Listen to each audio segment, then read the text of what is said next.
Bom dia, começa agora mais um Encontro com Veri. O tema de hoje é sobre política comercial de renda, ameaças e oportunidades.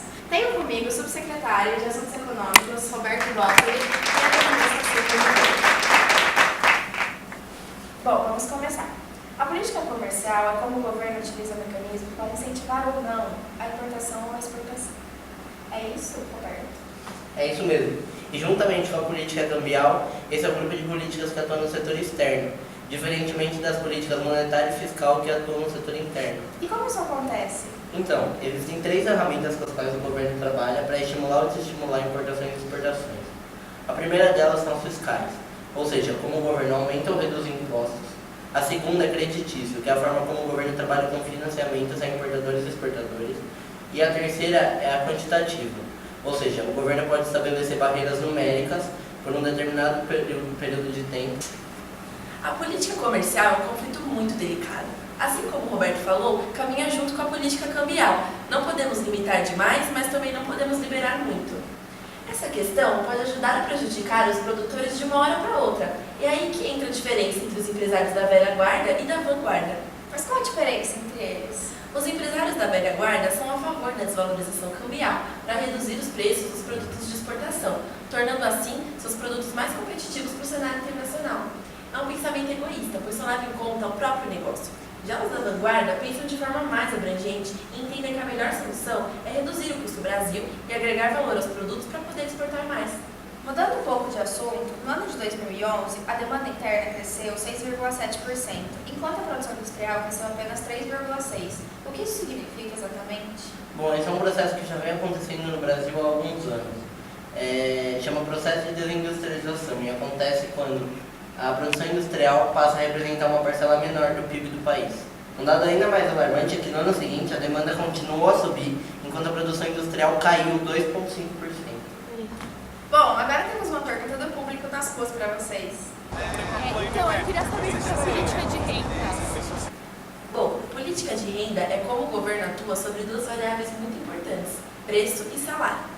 Bom, sobre os preços, a melhor atuação do governo é estimular a abertura de novas empresas, levando assim a concorrência mais acirrada, onde as empresas competem entre si e equilibram os preços naturalmente.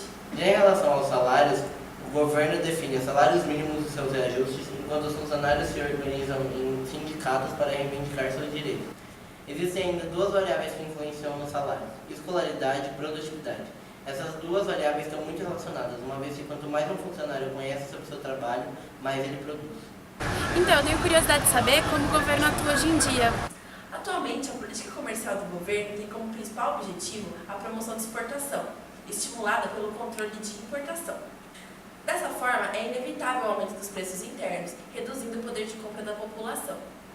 Isso leva ao aumento do custo Brasil e as empresas inovam menos. Com as barreiras impostas em determinados setores, o governo estimula o aumento das margens de lucro, ao invés de aumentar ou manter os empregos. Outra consequência é a separação desses consumidores em 2 classes, uma mais rica, que pode comprar os produtos mesmo que eles sejam mais caros, e uma outra que não consegue. E uma coisa que tem acontecido muito também é que muitas pessoas têm viajado para fora para achar esses produtos mais baratos, ao invés de aumentar o produto. Bom, agora vamos entender mais um pouco como isso pode se tornar uma ameaça ou uma oportunidade para todas as organizações.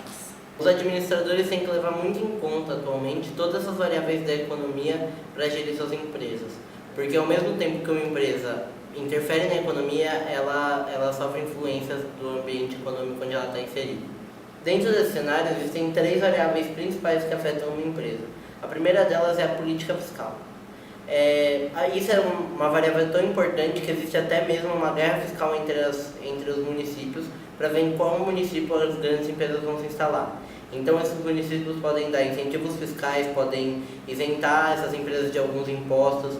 O governo mesmo, como um geral, pode aumentar ou diminuir os impostos, barateando ou encarecendo os preços dos produtos. A segunda variável é a taxa de juros.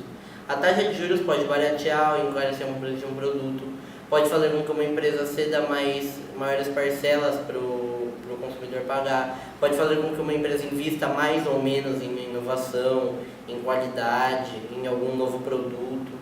A última variável é a taxa de câmbio. A taxa de câmbio pode tanto se ajustar naturalmente com a própria movimentação da economia, como o Banco Central também pode intervir comprando e vendendo dólar para que essa taxa oscile. Então esse foi mais um encontro com o Veri. Obrigada pela audiência, obrigada Roberto, obrigada Silvia e até semana que vem. Everybody get up.